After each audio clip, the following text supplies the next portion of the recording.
with us for the first time, my name is Brad, and I'm one of the pastors here.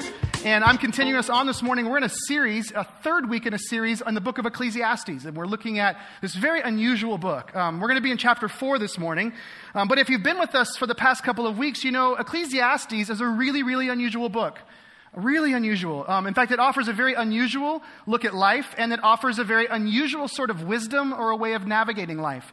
And if you were here the first couple of weeks, you know this. I've made a couple of statements about Ecclesiastes, that Ecclesiastes is for everyone who ever played by the rules, and the rules didn't work out for you. Like you didn't get what you thought you would get by playing by the rules.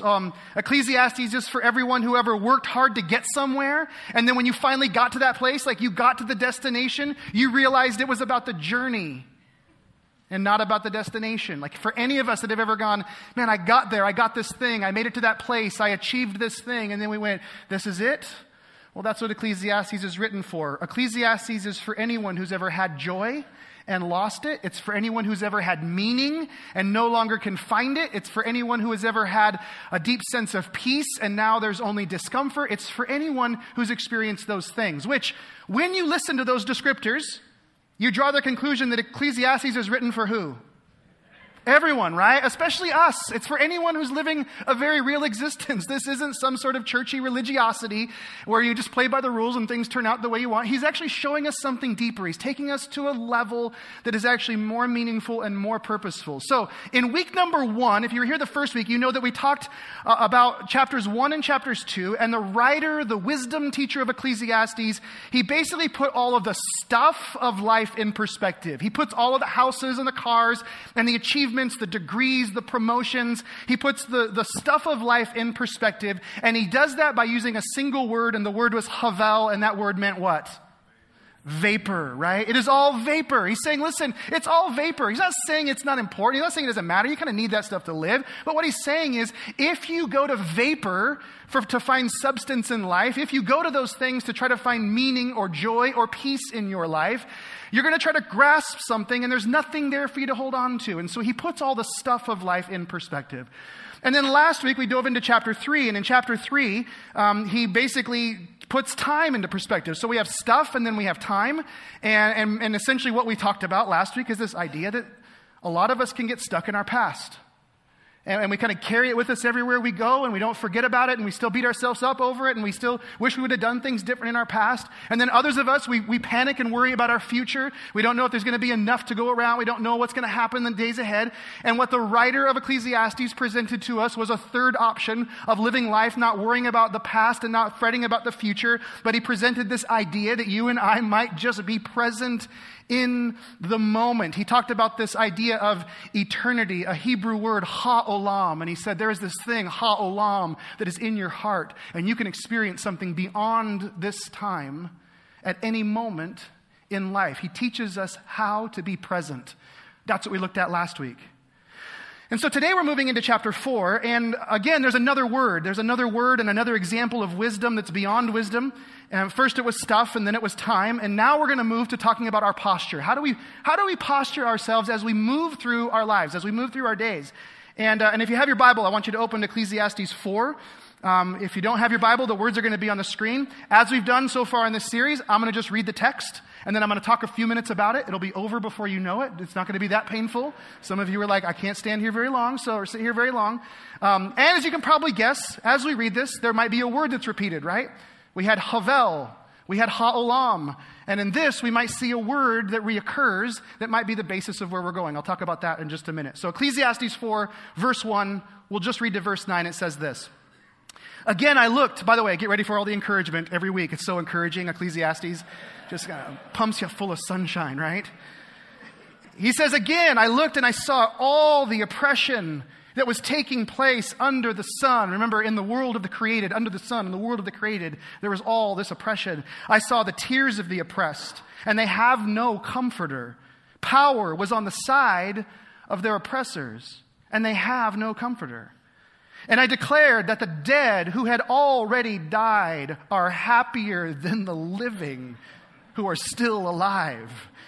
But better than both is the one who has never been born, who has not seen the evil that is under the sun.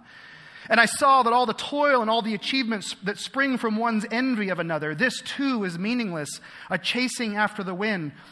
Fools fold their hands and ruin themselves, but one handful with tranquility is better than two handfuls with toil and chasing after the wind. Again, I saw something meaningless under the sun. There was a man all alone, and he had no brother or son, and there was no end to his toil, yet his eyes were not content with his wealth. For whom am I toiling, he asked, and why am I depriving myself of enjoyment?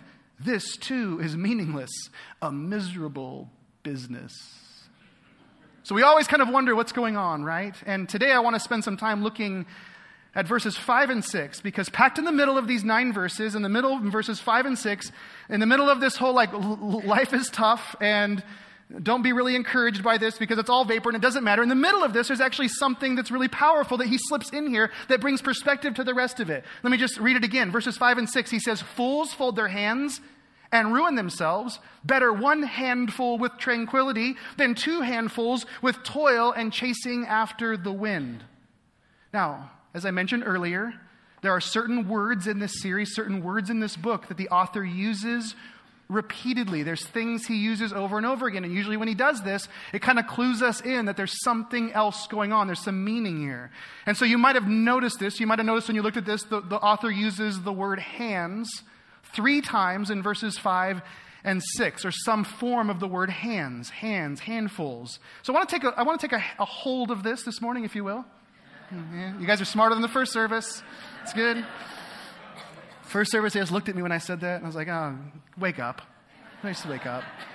But seriously, I want to take a look at the word hands for just a moment.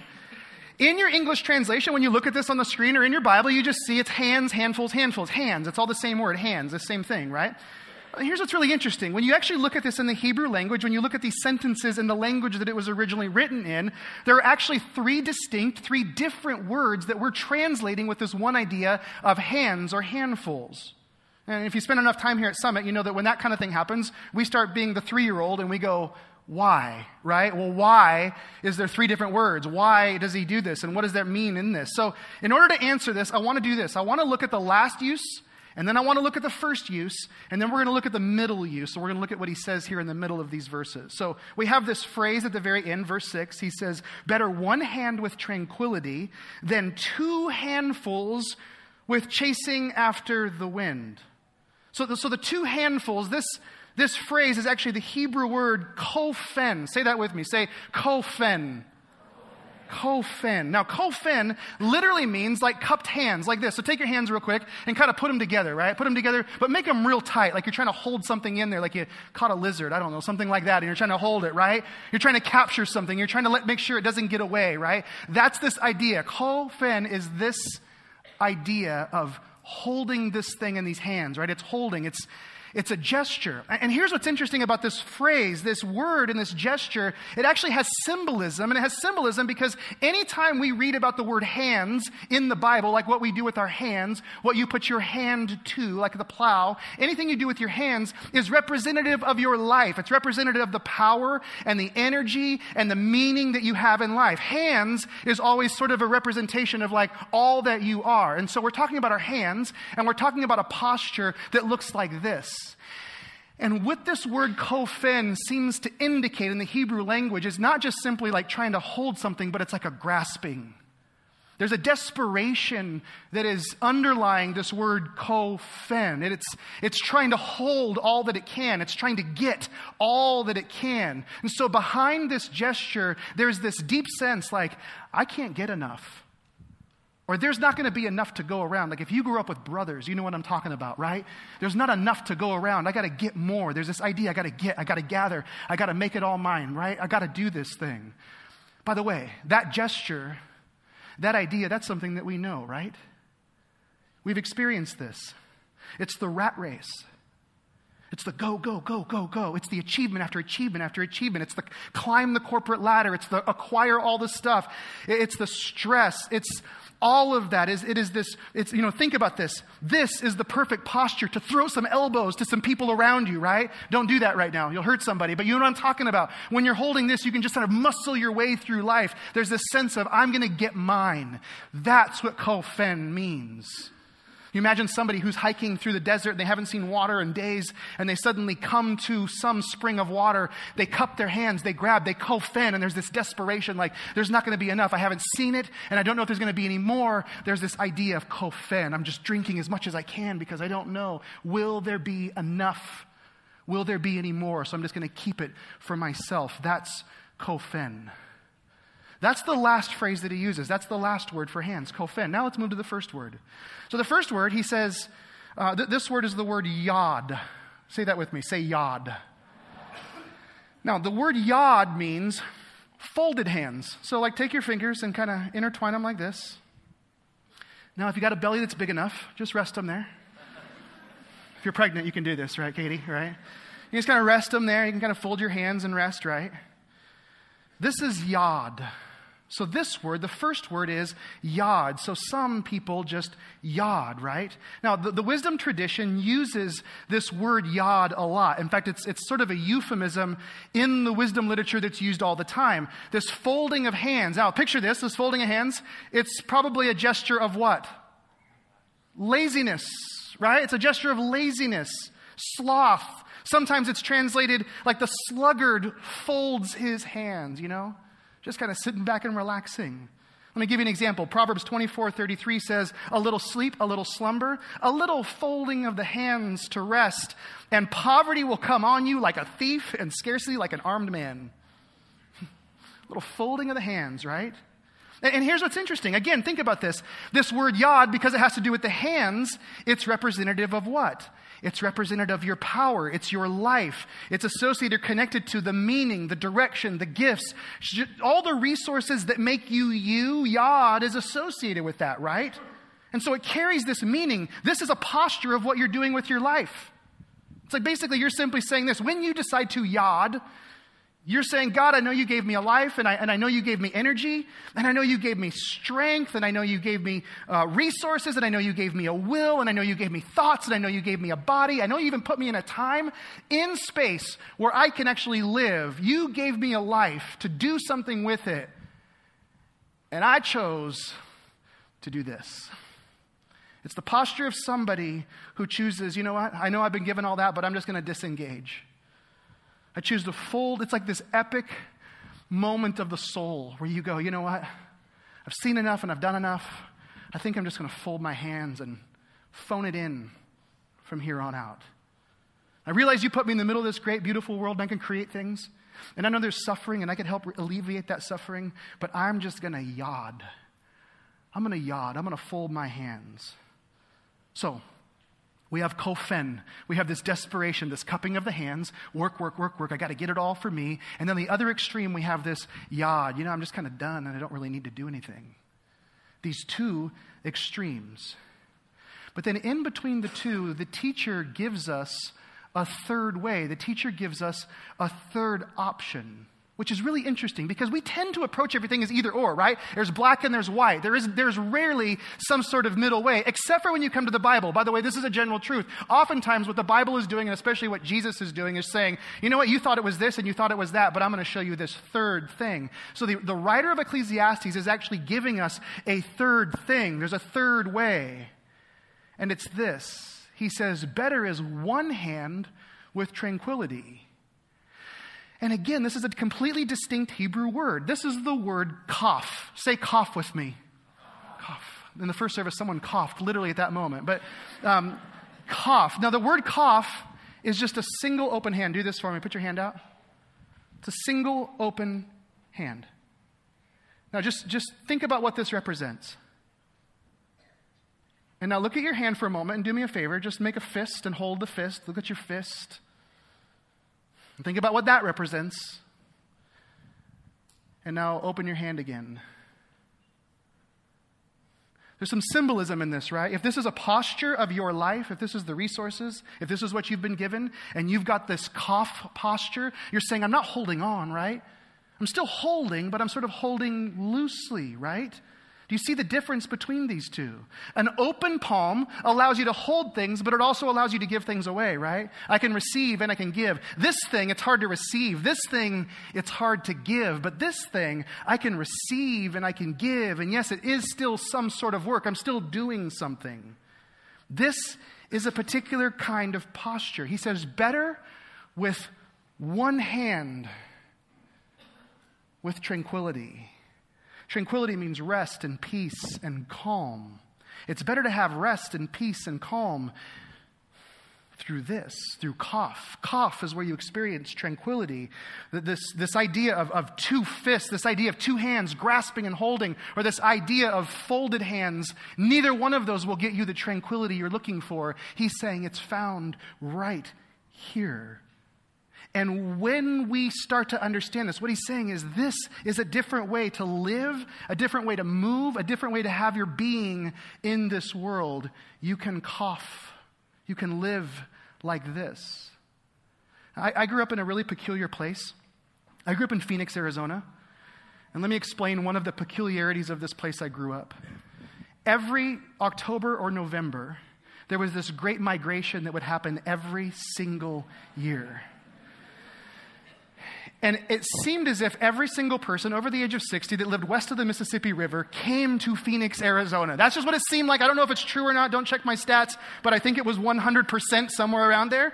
And so every year, the average age of our population, it just spiked, like went through the roof. And then the moment it hit like 95 degrees, poof, they were gone. And we could all get back to normal life, right? Like everybody would show up, and then like all the buffets were filled, and everybody slowed down their driving. Like everything sort of changed, and it's kind of a crazy thing. And then so some genius, and I truly believe this person was a genius who must have lived in Phoenix a few decades back. He decided that all of these people needed a place to be. Like we should corral them and put them in one corner of the city, like out on the west side of the city, kind of away from everybody. And so they made this decision. They built this development. In fact, on the western outskirts back then of the city of Phoenix was this place called Sun City.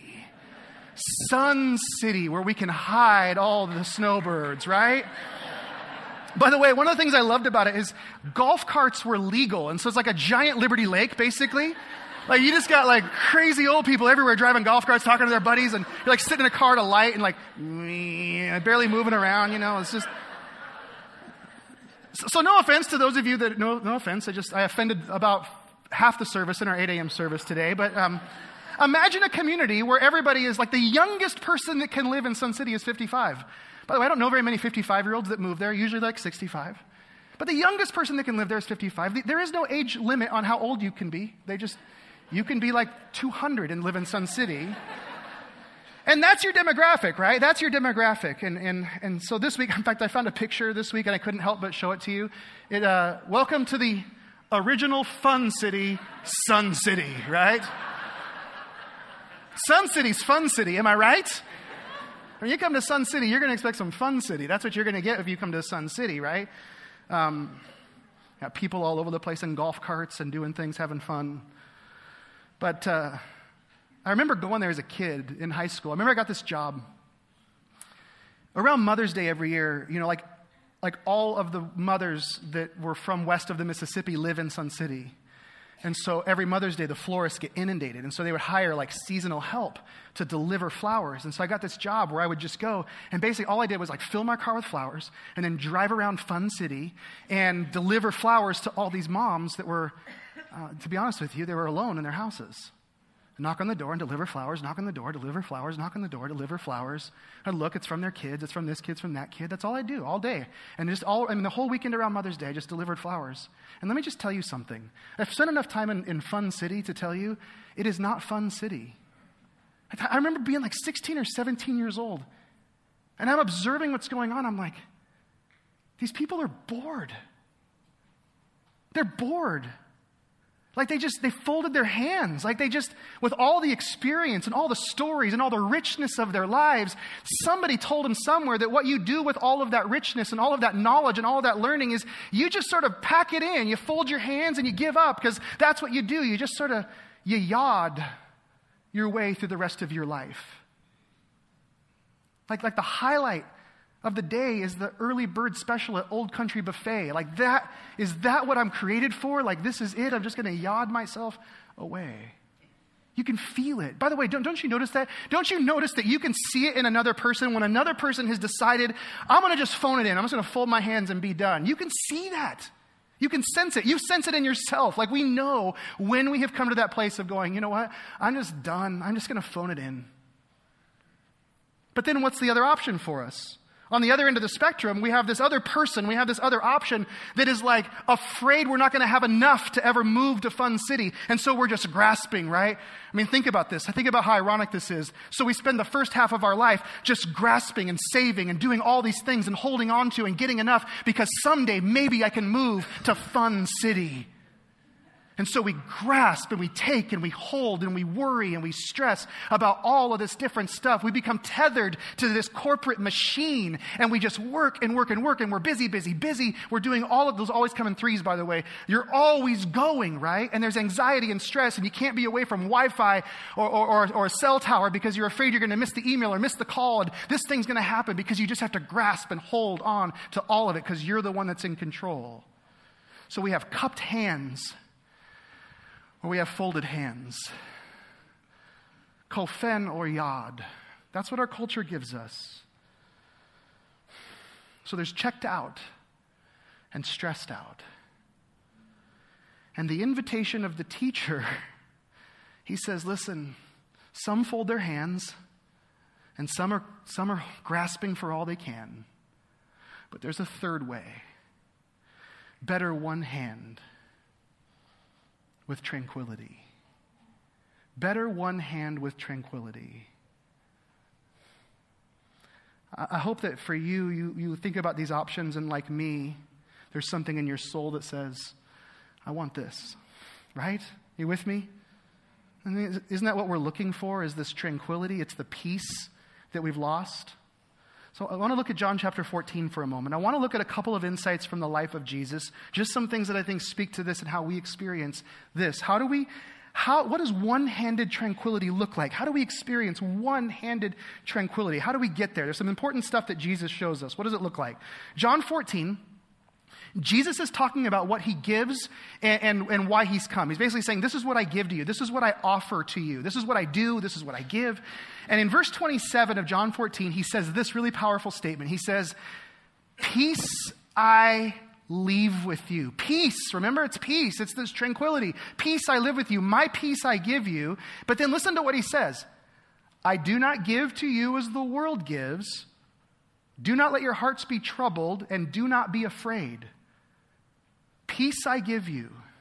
Now, we've explored this. We understand this. If you've been at Summit any length of time, you know that when any Jewish rabbi, including the rabbi Jesus, uses the word peace, he's drawing on this ancient, broad understanding that the Hebrews held in their hearts, this thing called shalom. It is this idea of all-encompassing wholeness. It is all of life. Yes, Jesus wants to deal with certain individual broken things in your life. Yes, he wants to heal the stuff that's messed up in your body. Yes, he wants to do those things. But on the larger scale, what Jesus is concerned about is this, he wants us to live with one-handed tranquility.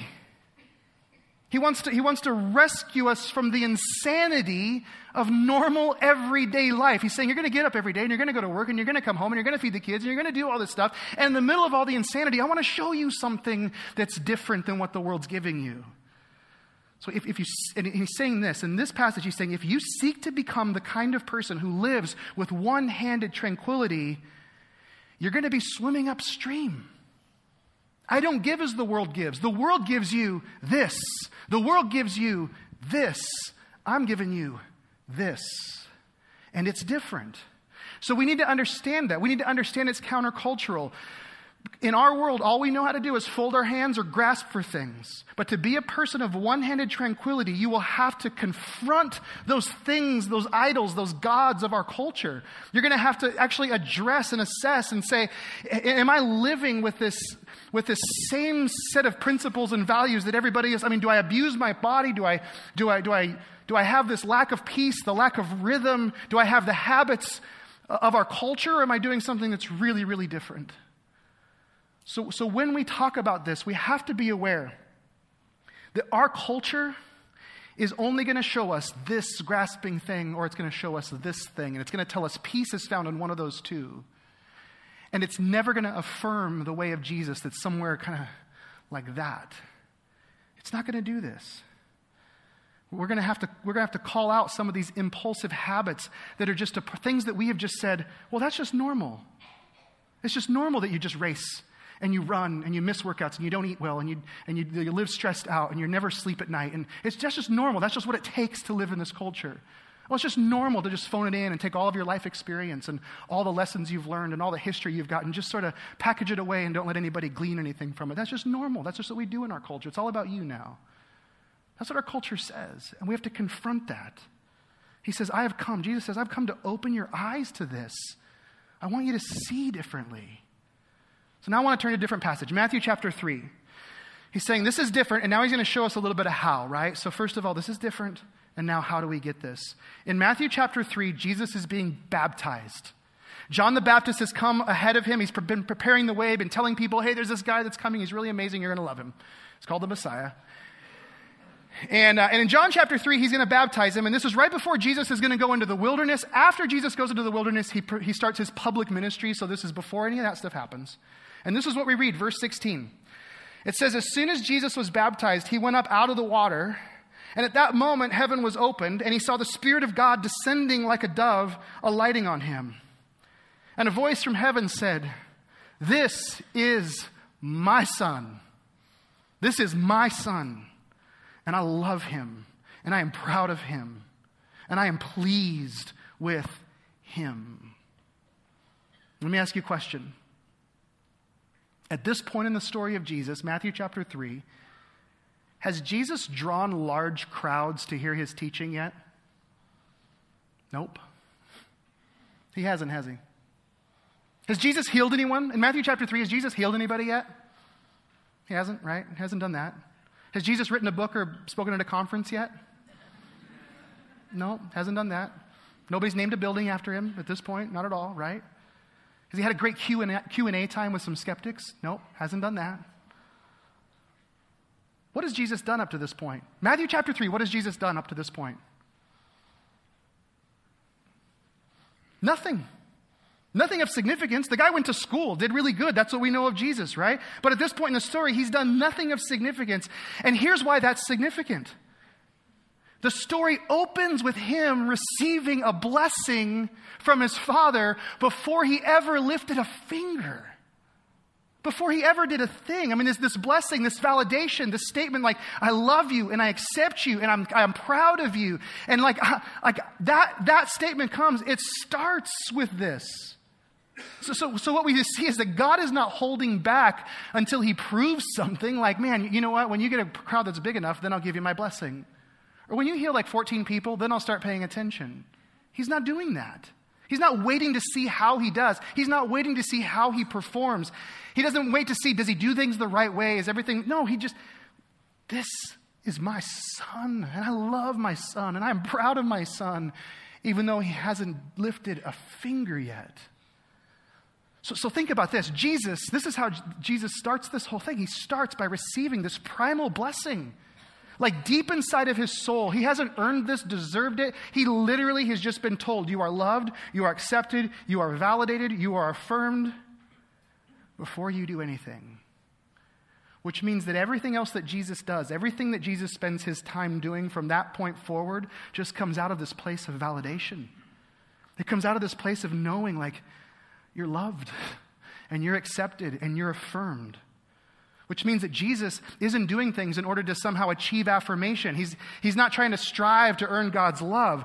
His fundamental beginning place is this place where he is affirmed before he does anything. Do you see the difference this might make in a person's life? Please, somebody. Yes. Do you see this?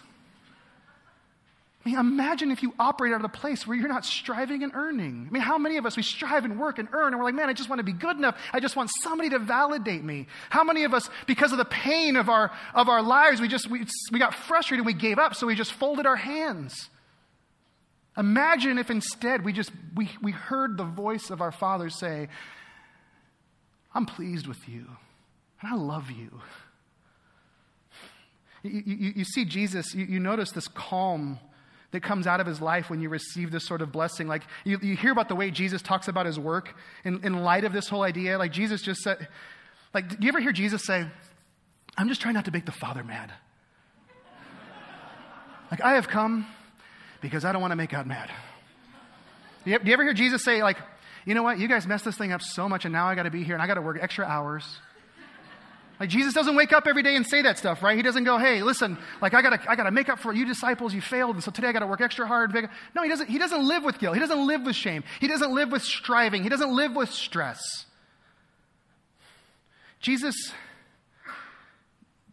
lives with this kind of one-handed openness, one-handed tranquility. So you have a life, you have energy, you have a body, and you have space and time, you have a will, you have things that excite you and light you up inside, and you have things that grieve you, and you have things that suck your will to live. You have all of these things. And what we struggle with is what we do with this thing we call our hands, with this thing we call our life. Some of us, it's so terrifying, we just fold them. Others of us, we're just striving.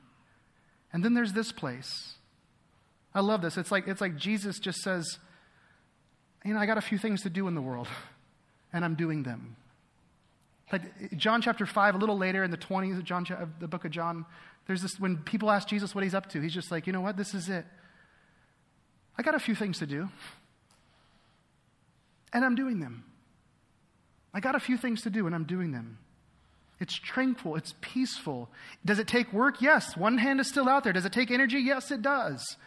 But in the larger perspective, it is in this context, this place of peace and tranquility. So I want you to do me a favor right now. Do something that's not too weird, and it doesn't involve anybody but you, okay? So I just want you to do this. Fold your hands, like put them down in front of you. And I just want you to look at them. Look at your hands right now. Don't look at me. If I catch you looking at me, no, just kidding. Look at your hands. Some of us in this room, this is the posture we've taken in life. Maybe you were burned. Maybe you were disappointed. Maybe somebody let you down. Maybe you jumped into something and it didn't work out, and there's something inside of you that says, you know what, my survival mechanism is just fold my hands. I'm going to yod my way through the rest of life. Or maybe you've been told that you don't have what it takes. You're not approved. You're not affirmed. You don't know that you're loved. And so you just kind of live in this place of insecurity, and so you just yod. You just fold your hands. Or maybe somebody gave you the script to this American life, and you've just been living it, and so you're like, well, I guess in this chapter I yod. I guess I just fold my hands.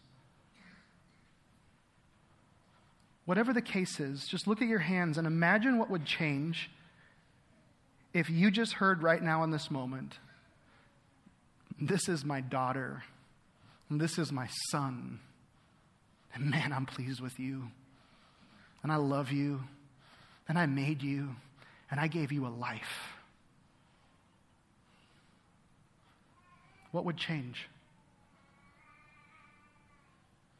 Now do me another favor, make the cup. Make that cup of striving. Is there anybody in the room other than me who this represents? Because I'm going to tell you, this represents me right now in my life. Look at that cup.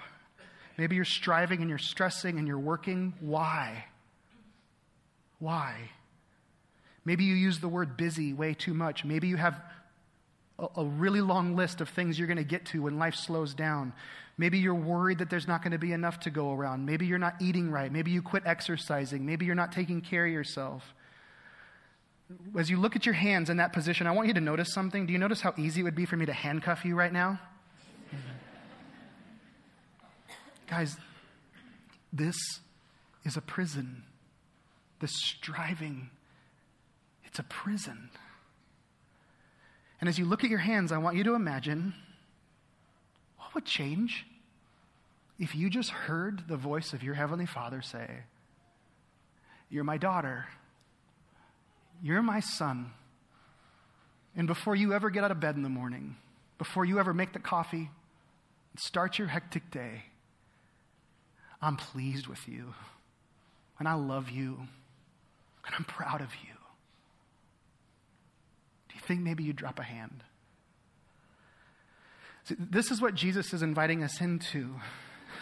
Jesus invites us into some very straightforward questions about what we're gripping tightly for, why we folded our hands. He leads us to this. And the Holy Spirit of God, I believe, helps us confront this insanity that is our life, right? So do me one more favor. I want you to put one hand out, and I want you to stand with me. Just stand with me with one hand out. And I just want you to take a nice deep breath. So put your hand out there, look at your hand, and take a deep breath. Let your other hand kind of hang by its side because that hand is free, right? He's pleased. He's pleased with you. You are his daughter. You are his son. And he is pleased. And you don't have to grasp. And you don't need to fold your hands. You can live with this open-handed tranquility. That is the story of the gospel. You can live like this. So may you be men and women who live with one-handed tranquility. Amen? Amen. Love you guys so much. Thanks for being here. You guys have an amazing day. If you want to pray with somebody, there's folks down front, and we will see you guys next Sunday for Ecclesiastes chapter 5.